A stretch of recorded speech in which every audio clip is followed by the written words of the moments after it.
రైతు సోదరులారా, నా మాట ఒకసారి వినండి.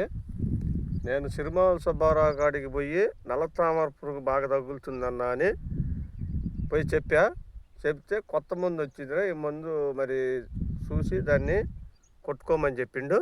అది ఆ మందు ఆ బుడ్డి ఇచ్చాడు. ఆ బుడ్డి తీసుకొని వచ్చి చేరికి నేను కొట్ల ఇంకా తీసుకొని వచ్చి అసలు టెస్ట్ చేద్దామని ఇదిగో మిరప పూత మీద బాగా ఇది అంతా కవరకపోయింది.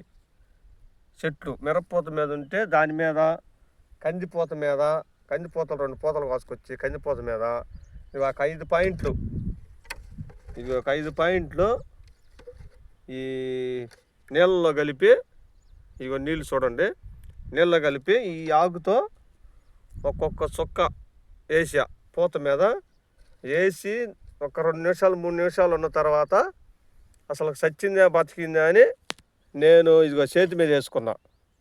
మొత్తం ఇదిగో ఏళ్ళ మీద చూసుకోండి, మొత్తం మాడిపోయింది, బాగా నల్లగా ఇదిగో మొత్తం చచ్చిపోయింది. మందు అది మందు తీసుకొచ్చి చేలో కూర్చొని దాన్ని టెస్ట్ చేస్తున్నా, కొట్టకుండా పని చేస్తే కొడదాం లేత లేదని.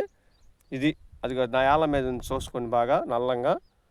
ఇది మిరపపూతలో ఉన్న నల్ల తామర పురుగు, కందిలో ఉన్న నల్ల తామర పురుగు, ప్లస్ దీంట్లో ఉన్న మళ్ళీ మనకును చేలో ఉన్న పురుగు, లద్దె పురుగు అయినా పచ్చ పురుగు అయినా తామర పురుగు అయినా ఏ పురుగు అయినా తెల్లదామక మొత్తం ఆల్రౌండ్కి పనిచేస్తుందంట అది.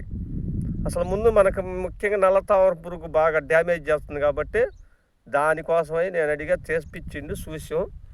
నేను ఇది ఇప్పుడు దాని రిజల్ట్ చూడండి. ఇదిగో ఈ నీళ్ళల్లో కలిపా, మళ్ళీ అచ్చం మందు పోసారేమో చచ్చిందేమో అనుకోవద్దు మీరు. ఈ నీళ్ళల్లో పోసా, 1/2 లీటర్ నీళ్ళలో ఒక 5 పాయింట్లు వేసా, ఇక మొత్తం చచ్చిపోయి ఇదిగో నా ఏళ్ళ మీద చూసుకొని నల్లంగా ఎట్లా ఉందో మీరు కూడా గమనించుకొని. నేను రేపు పొద్దున్నే కొడుతున్నది, ఇవాళ కందికి కొడుతున్నది, రేపు మిరగదొట్టకు కూడా కొడతా. మీరు కూడా చూసుకొని సుబ్బారావుని కలిసి ఆ మందు తెచ్చుకొని వాడుకోండి. నల్ల తామర పురుగు అనేది మన చేలోకి రాదు. ఇలా చచ్చిపోతే మనకు చాలా మేలు. ఆ మందులు కొట్టి ఈ మందులు కొట్టి మనం పెట్టుబడి పెంచుకోకుండా ఈ మందుని చూసుకొని ఒకసారి సుబ్బారావుని అడిగి ఆ మందు తెచ్చుకొని కొట్టండి.